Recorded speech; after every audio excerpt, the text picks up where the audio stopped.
Wow. I received a lot of thank you emails from listeners that loved the Vows episode.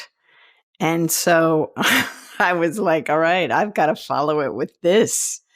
I have to follow it with the promises you make in this incarnation, in your childhood, and the imperative reasons for looking back so that you can move forward. I hope you enjoy my time with you today.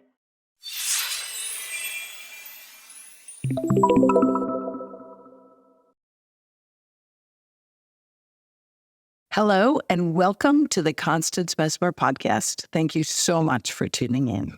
So, when we're little and we make promises, some of them are good ideas and some of them need to be reconsidered. This episode is all about the ones that need to be reconsidered because I have to tell you, when I was little, I also made a promise to God to do what I'm doing. I didn't know the form it would take, but I knew I was meant to teach people, to talk to higher realms of spirit and learn the nuances and the navigation of connecting and talking to not only spirit realm, but also animals and telepathic communication with each other. It was a very young age that I set that promise in motion. And then I forgot about it. And then I remembered it again later, which was really nice. But this episode is all about the other promises that we make, the ones that aren't so helpful. Meanwhile, I do encourage you to take the time to close your eyes, sit with yourself, hands on heart, and ask, what did I promise myself I would do in this lifetime? Later on, I'm going to do an episode on soul purpose. So that'll be exciting too. But today, in this episode, right now, I want to get into the promises that we make at a young age that maybe aren't so helpful as we've gotten older, but they still hold on to us in some way. All right, here we go.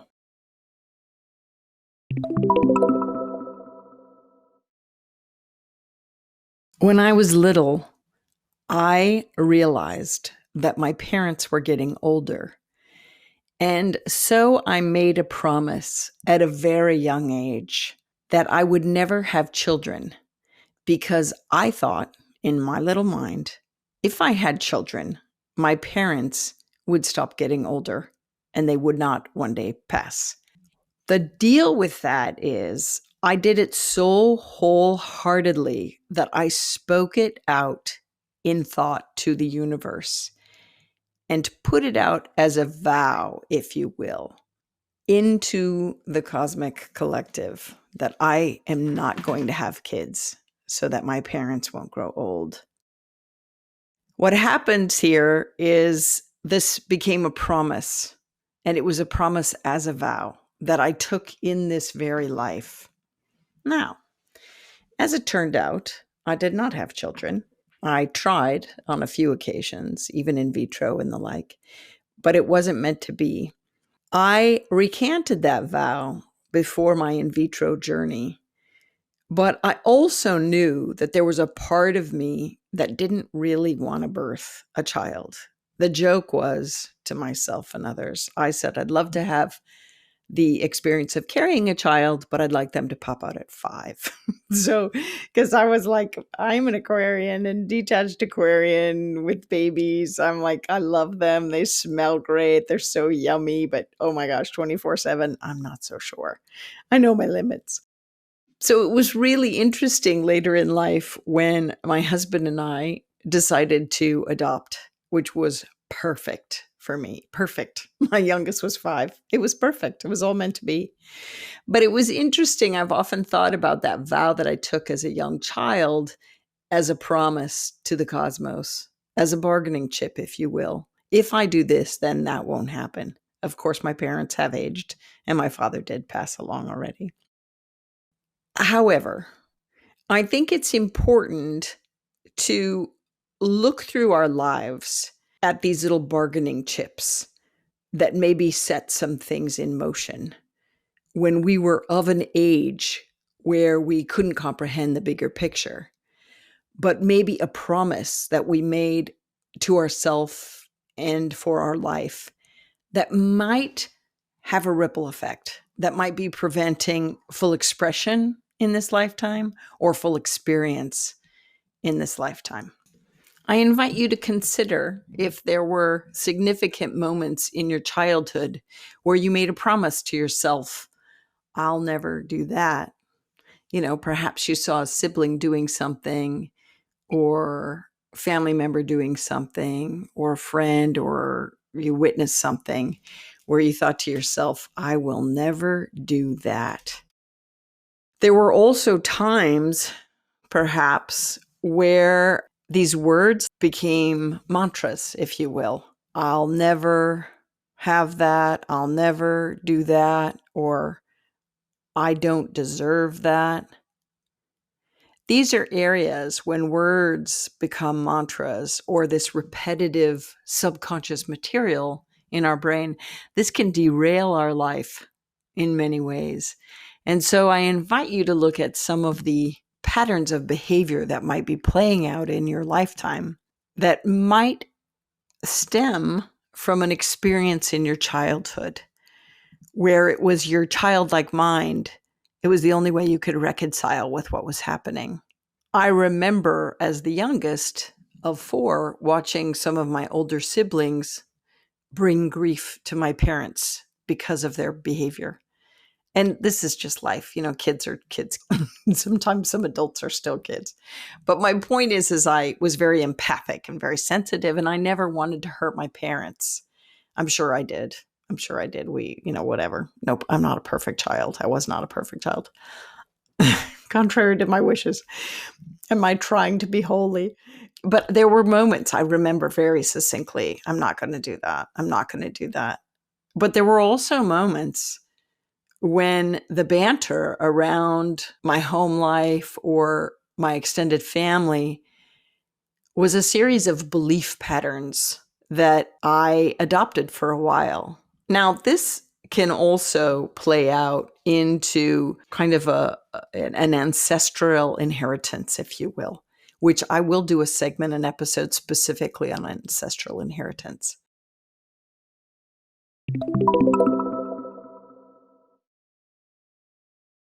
But for today's purposes, I just invite you to perhaps consider those significant moments in your life or those repetitive commentaries that you integrated and absorbed and took on as your own that perhaps then have become promises or vows that you need to recant, that you need to kind of unfold and really kind of research throughout your life as to if it's suitable for you and if it works for your life, right? I've already told you about my awareness of manifesting at a very young age. And so I knew that I could get really whatever I wanted, job, whatever.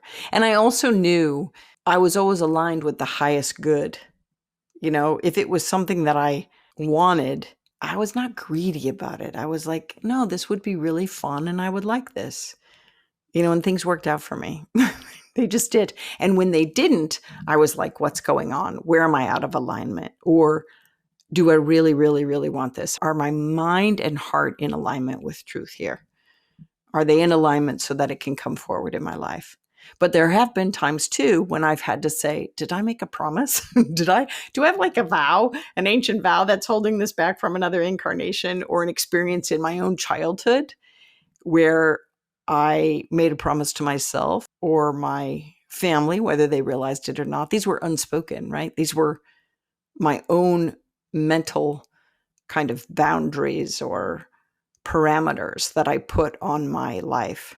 I'm very, very mental. I'm a very mental, spiritual being, but I'm here to learn about emotion and physical. Those are other things.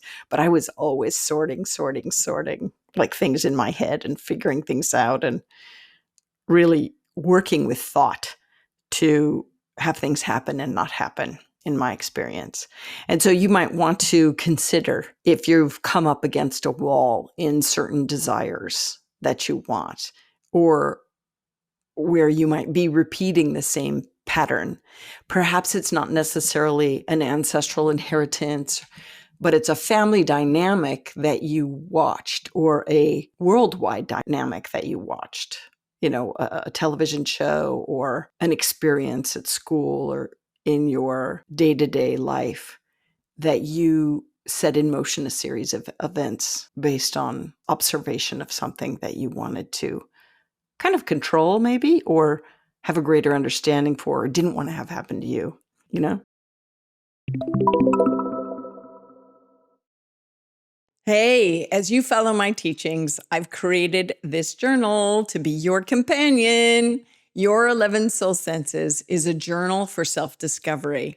It's an invitation to deepen your connection to yourself and the world around you and others. This is a good thing. Your soul senses are experienced through your higher conscious awareness. Through them, you perceive the spiritual aspects of your environment, the energy patterns, vibrations, soul level experiences, and underlying feelings. I'm laughing because I'm reading a script and it's going a little slow for me. Fully tuning into your world in this way, you increase your awareness and you begin to live your unlimited potential. These are my words, but I had to write them down to remember them. This journal is for you to document your quest for self-discovery. This is a good idea.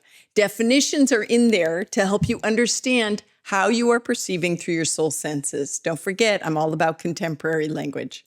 Prompts and quotes that we've added guide and encourage you.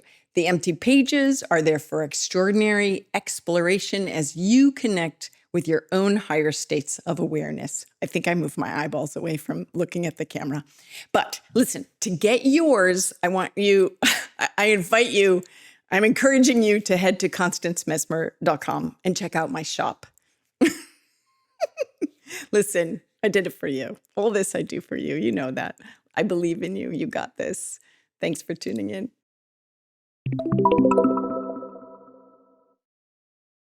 So I invite you to kind of look into your own past to see what you need to do to free you up for your future.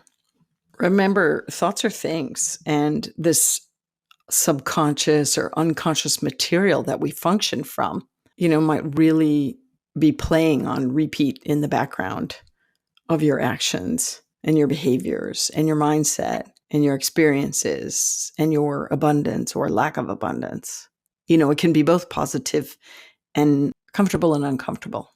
I want to say positive and negative, but it's comfortable and uncomfortable, ease and no flow, ease and not so easy. All of these things. Yeah. So as I do, I always turn to Spirit and say, is that it? What more? What more do you want? And Spirit said, listen, this can also be like, I will not be more successful than my parents because I want them to feel good about their accomplishments. Do you hear what I'm saying there? I am going to act this way, so I always need their help so that they can feel active in my life, right? You see where I'm going here? Wow, Spirit. Whew.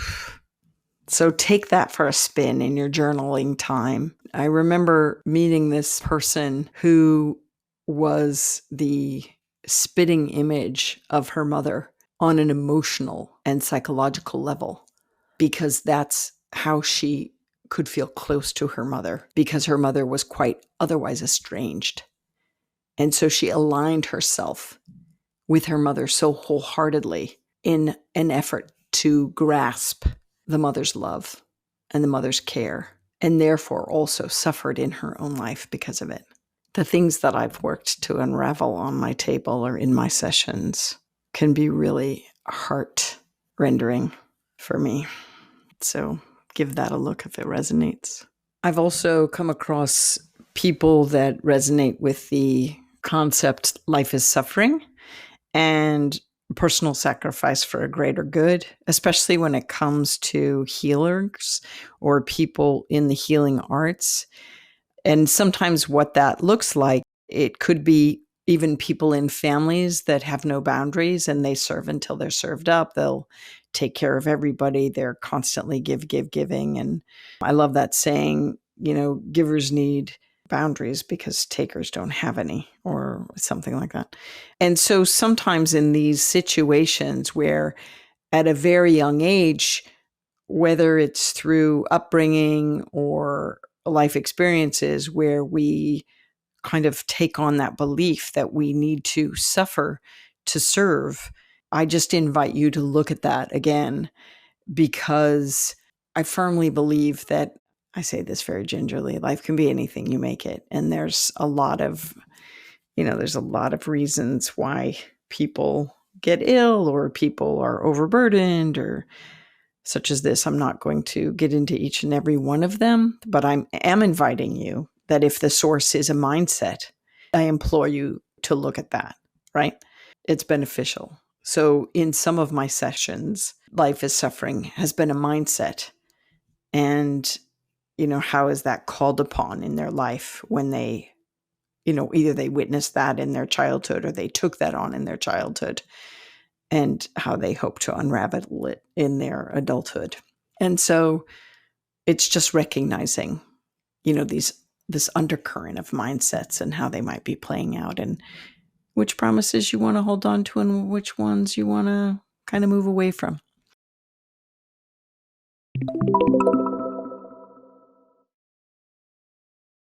So how would I do that? How would I move away from any of these kind of vows or promises or belief patterns that I no longer associate with or I recognize aren't for my highest good because I've changed my ways or grown up or matured emotionally, mentally, spiritually, physically? Mostly what I do with my clients on the table is I have them look at the source of where this material came from. So if it was a mindset that they picked up from a family member or a family member kind of force fed them, if you will, I always invite them to give it back to the family member. There's that great story that was it the Buddha that was, or a monk that was given a gift. It was like this person was complaining about their son that had, you took my son and then my son became a monk and I never see him anymore and blah, blah, blah. And the Buddha's like, you see this gift you're giving me? I'm going to give it back to you. I don't want this. I don't, this, I'm sure I'm like messing up the story. But the point is when I'm in session with people and they have these ways of being in life that they picked up from someone and they can recall the moment or the person, I invite them to give it back to them. Say, here, I'm going to give you this back with love. I don't need it. It doesn't serve me. Maybe it serves you. Or if that doesn't resonate with you, you can also, because sometimes they're like, I've moved on. I don't want it. You might psychically get that. This is all in your mind, right? It's a visionary experience of visualization. Close your eyes if you need to, journal out what's bothering you, what promises you made and where they came from. And one at a time, either bring it back to the person and say, you know what, I got this from you. I'm just going to give it back to you. Or if that doesn't resonate, then you just put it up to the light. I'm going to give this back to the cosmos because this doesn't work for me. So I want it removed from every cell of my being, from every aspect of my life, from every pore. And I give it back to the universe. And instead I infuse myself with light and love and a regenerative essence of spirit that is of the highest truth. And then what's the opposite of that promise? Fully restore yourself to the opposite of that promise so that you can be restored and healed. And then also in that moment, ask, what more should I know? Or what more do I need to do to resolve this so that I can move on? And then always, especially if you get guidance and help, thank you. You're going to resonate with it. You remember all the clairs? We've already studied the clairs. It's going to resonate with you. You're going to feel it, maybe clair sensation or clair sentiment. You might get emotional, right? And clairvoyance, you might get pictures, or clairaudience, you might hear words to help guide you.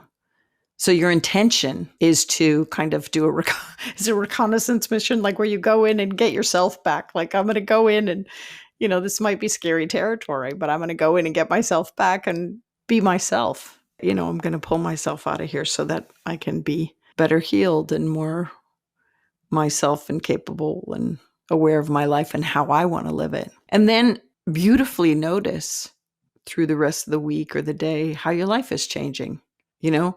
Spirit's telling me, sometimes people can slip back to old habits of these old vows and promises. So catch yourself and make the decision. Do I really want to do this? Do I really believe this? Do I need to believe this? Is it helpful? Is it a pattern that I want to move away from? And what can I do in this moment to step away or change? Because sometimes we just repeat comfort of familiar misery or whatnot, or we're unconscious. We're unconsciously going through the motions. And so always, as with everything, your feelings are going to help guide you. Are you feeling happy and true, authentically you, heart and head in alignment? Even for the people that suffered in silence or personal sacrifice for a greater good and were the family caretakers, there's times when they're like, I'm just going to have a different set of boundaries. I'm not going to give at my own expense. I will give, I will help, but it's going to be more on my terms and not serving till I'm served up or sick, right? This kind of stuff. I know you got this. I know you'll know how to do this. But I'm just saying I would definitely take the time, and you might even want to light a candle. It's very sacred work you're doing. You're doing soul recovery stuff, right?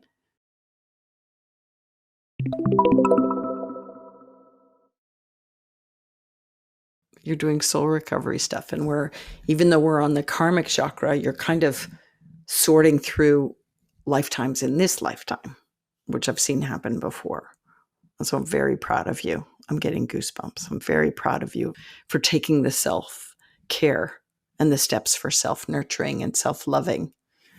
And Spirit's saying, as opposed to self-loathing. So I would really look at that. If you have some self-loathing things, what are you upset with yourself about? Or what brings you drastic troubles to your inner peace? Lots of places you can start this journey from. But the end goal is to feel relief. And sometimes, because we're like layers of an onion, right? There's layers. Like this week, if you look, it might be some things come up. And then next month, if you look, it might be some other things come up. Like, oh, wow. Oh my gosh, check me out. When I go home to visit family, it's this pattern of behavior. I slide right into that pattern of behavior. Or when I'm with those certain people at work, I slide into that pattern of behavior. And why am I kowtowing? Or why am I not standing in my power? Why do I let that person get away with that? What's that relate to? Where does that come from? Where does it stem from? Hands on heart, eyes closed. How can I resolve it? What do I need to know? What's my lesson? You got this. I so believe in you. You got this. So I do hope that you take the time to look back so that you can move forward. I hope this has been a beneficial session for you and will continue to be one until you've sourced out and purged the weeds that are kind of dragging you to a certain lifestyle that doesn't suit you. I think doing this work, which is real soul work, is so empowering. And so always end on happy notes, right? If you uncover some stuff that you're like, oh my God, don't feel upset with yourself, because usually those things were put into place by a childlike mind, or because we wouldn't take the time to consciously go into it to unravel it. But you're doing that now. So I applaud you. I so applaud you. And flip it. Anything that was a burdensome promise or vow, flip it to a positive statement. Even with the vows from last time we were together, if you were listening to the previous episode, flip it, flip that. The vows of poverty, flip them. I live a life of abundance and money flows easily and I get everything I need and want, and it comes in wondrous ways. Whatever works for you. I'm always turning to God or my guardian angels and saying, okay, how can I say this? So it's really empowering. And then the words flow down. So try it yourself. Just trust the first thing you get. Close your eyes. And when you set the intention, it will happen. I'm excited for your life. I'm excited for the magic and the mystical connection that's unfolding that is you. I so appreciate you. Hey, Constance Messmer here. I just want to do a shout out of big thanks to all the members. I am so grateful. And all the people dropping in and giving little donations here and there and super thanks and all that stuff. I really appreciate you. You members and you people contributing and subscribers are what helped me bring this content to everyone, really. They both contribute to the cost of production, and I am definitely grateful for that. This stuff is not cheap to put out. Oh my God. Oh my God. So every little bit helps, and I am filled with gratitude that you're stepping up. I am not necessarily a joiner, not usually, but there are environmental issues and other organizations that I do belong to and I contribute to because I like to see them persevere. And I'm hoping you feel the same about this work. I hope you put it into practice in your life. That's another way that you could spread this work and help change our world, which is what I think it ultimately does. As you know, I think if everyone tuned into their soul senses, the world would be a much better place. So when you subscribe, it's a big yes vote for the content, and it helps spread the work across the planet. So when you put the lessons into practice and subscribe and like and share, you help me help you carry the lesson beyond you and me. And I am just really grateful. Legally speaking, this podcast is presented solely for educational, spiritual, and entertainment purposes. It is not intended as a substitute for medical diagnosis, treatment, or the advice of a physician, psychotherapist, or other qualified professional. You should not use this information to diagnose or treat a health problem or condition. Always check with your doctor. Thank you.